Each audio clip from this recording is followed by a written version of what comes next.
क्या वैसे? नशे में है, शायद सो रहा है। जगा दूं इसे? नहीं, सोने दो, एक तरह से कुछ देर आराम तो कर लेगा। ये क्या कह रहा था बबलू? नौकरों के पास बातों का मौजू ही क्या होता है सिवाय अपने मालिक के। कह रहा था कि तुम्हारा भाई बदनसीब और बद औलाद है। क्या? लेकिन इसकी बातों में हकीकत ही बयान हो रहे थे।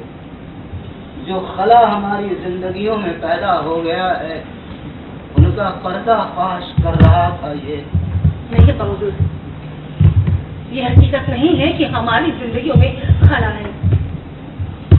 उस तरफ देखो, उस अजीम तरीन मकबरा की तरफ जिसे कई हजार मजदूरों ने मेहनत व मशक्कत से तामीर किया था। रिवाज पड़ता है कि उस जमाने में गुजरात में कहत फैला हुआ था और मैं इस ताजमहल को बनवाने में इतना मुनहमिक था कि इन सब बातों पर ध्यान ही नहीं दे पाया। अब मैं खुद वहां जाकर इसाले सवाब के खातिर दुआओं के लिए हाथ तक नहीं उठा सकता। हम सभी उनके लिए दुआएं करते हैं और हमारी दुआएं भी तो हमें करती हैं। कहाँ है वो आवाम जो हमारी फरमाबरदार रियाया थी? कोई नजर नहीं आता है, ना आवाम, ना अमीर, ना जागीरदार, कोई नजर नहीं आता। अब बहादुर आवाम धुलमुल यकीन लोग होते हैं, अपने मुफाद की तरफ ज्यादा मायल। लेकिन इस हकीकत को नजरअंदाज नहीं किया जा सकता कि आपका दौर हुकूमत एक मुस्तहकम और एक खुशहाल दौर हुकूमत था। उस वक्त हर तरफ दौलत की फरावानी थी, काश्त की फसलों की बहुतायत थी, साथ ही साथ जान और माल का भी कोई खर्चा न था। तो जाहिर है आपकी रियाया सुकून के साथ इत्मीनान और खुशी की जिंदगी गुजार रही थी। अब वही लोग मेरी माँ की कब्र को देख कर कहते हैं कि ये है मोहब्बत की निशानी। हाँ, मैं मानता हूँ कि वो मोहब्बत की निशानी है, लेकिन कैसी निशानी है ये? एक दिन मैं भी मर जाऊंगा और भुला दिया जाऊंगा। नहीं बहू, आप कैसे भुलाए जा सकते हैं?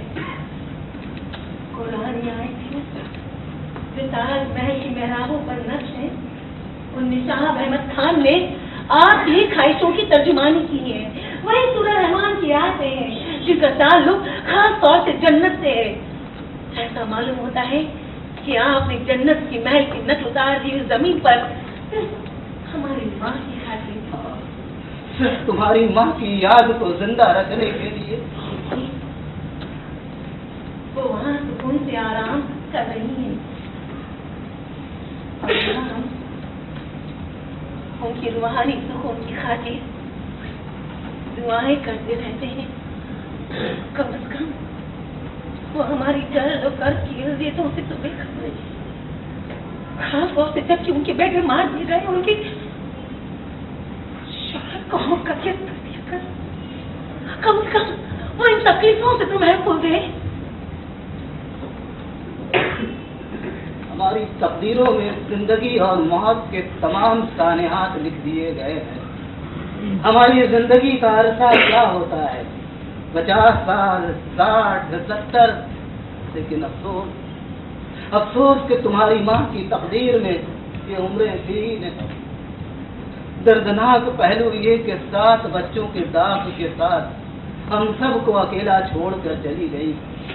हो सकता है कि जिंदगी की मुसाफत में हरासा हो गई हूँ। नहीं बहू, पूरी खुशहाल जिंदगी गुजार रही थी। कितने मुख्तसर अरसे, सिर्फ 3 साल तक मलका मुअज़्ज़मा की हैसियत से हुक्मरान रही।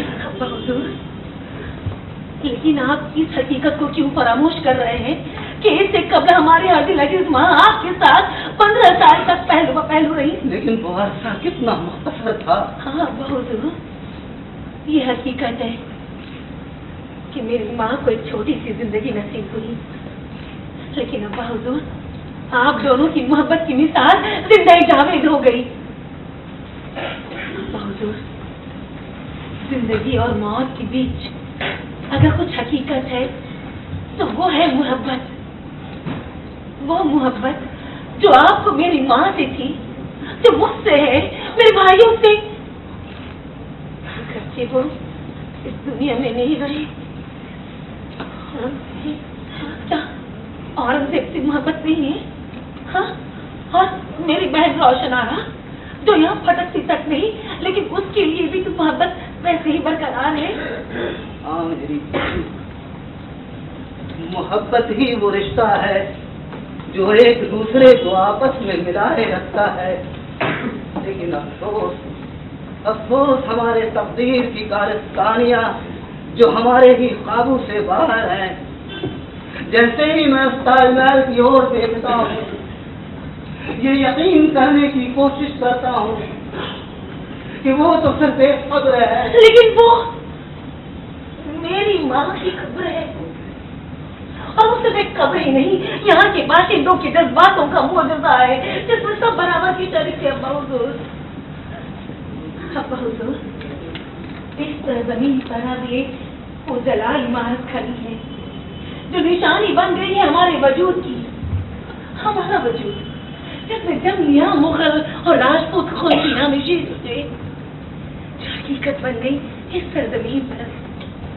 आज अगर हमारी माँ जिंदा होती तो कितना फक्र करती इसे देखकर, जो निशानी बन गई है आपके मोहब्बत की, जो संगे मरमर का शाही निशान बन गई।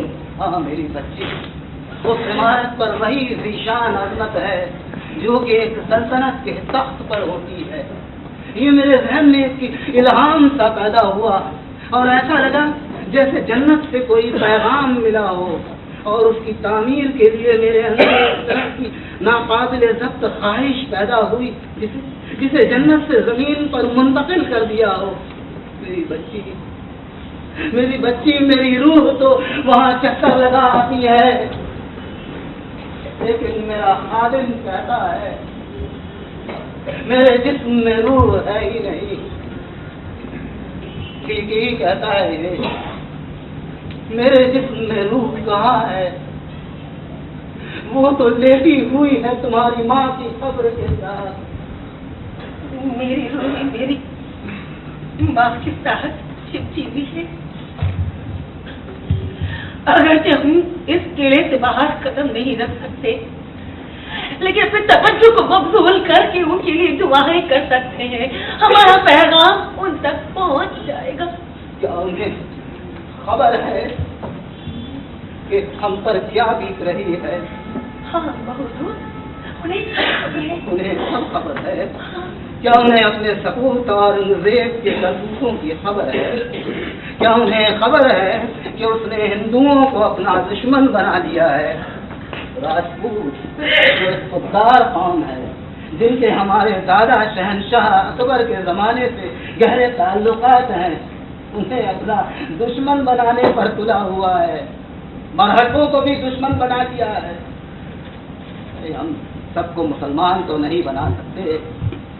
हिंदुओं को उसके मंदिरों में और मुसलमानों को उसकी मस्जिदों में इबादत करने दो। ये तो साबित हो चुका है कि खुदा एक है और हम सब मिलकर उसी की इबादत करते हैं। अब्बा हुजूर, अभी जब मैं कलाम पाक पढ़ रही थी तो मेरी निगाह सुहेल काफिरुन पर पड़ी, जिसके अल्फाज बेहद सादा और आसान है, लेकिन मायने बेहद पुरअसर, जो हर मंदिर और हर मस्जिद के दरवाजों पर नक्श होना चाहिए। मुनकिरों से कह दो, मुनकिरों से कह दो, मैं नहीं पूजता उसको जिसे तुम पूजते हो, और न तुम पूजो उसे जिसे मैं पूजूं, और न मुझे पूजना है उसको जिसको तुम पूजते हो, और न तुम्हें पूजना है उसको जिसको मैं पूजूं। तुम अपने मजहब पर कायम रहो, हम अपने मजहब। मेरी बच्ची, तू तो तर्जुमानी कर रही है अपने परदादा शहनशाह अकबर के तमन्नाओं की। میں نے بہت سی مباحثیں اور بحثیں سنی. علمائے دین اور برہمنوں کے درمیان اس وقت بحثوں کا آغاز ہوا جب انہیں پتہ چلا کہ فتح پور سیکری کے بلند دروازے کی محراب پر شہنشاہ کا ایک فرمان کندہ کرانے کا حکم جاری ہوا ہے. وہ الفاظ کیا تھے ابا حضور؟ ایک عیسائی پادری نے ان سے کہا تھا کہ یہ دنیا پل کی مانند ہے، اس پر سے گزر جاؤ مگر مکان تعمیر نہ کرو. اگر اس دنیا میں 1 گھنٹہ بھی گزارنا ہے تو عبادت میں گزارو، جو ہونے والا ہے وہ کسی کو نہیں معلوم. وہ ایک عظیم الشان شہنشاہ تھا، ہر عالم کی باتیں سنتا اور تب جا کر اپنی رائے قائم کرتا اور اسی پر قائم رہتا. لیکن مجھے ڈر ہے کہ 100 برس سے جو یکجہتی کا ماحول استوار کیا گیا ہے اسے تمہارا بھائی اور انگریز اٹھا لے. اس سے ہندوؤں میں غیریت پیدا ہو جائے گی، عیسائی تنظیمیں فائدہ اٹھائیں گی. یہی وجہ تھی کہ تمہاری امی جان نے پرتگالیوں کو تنبیہاً سزا دی جب وہ لوگ ہگلی میں اپنے قدم جما رہے تھے. افسوس اسی کا ہے کہ سب کیے کڑھائی پر پانی پھر گیا. بعض اوقات ہمیں کچھ کھونا پڑتا ہے تاکہ ہمیں کامیابی ملے. بعض اوقات ہمیں کچھ دینا پڑتا ہے کچھ پانے کے لیے. اگر عوام مطمئن ہے تو ملک ترقی کرتا ہے. شاید خواب میں خود کو شہنشاہ دیکھ رہا ہے.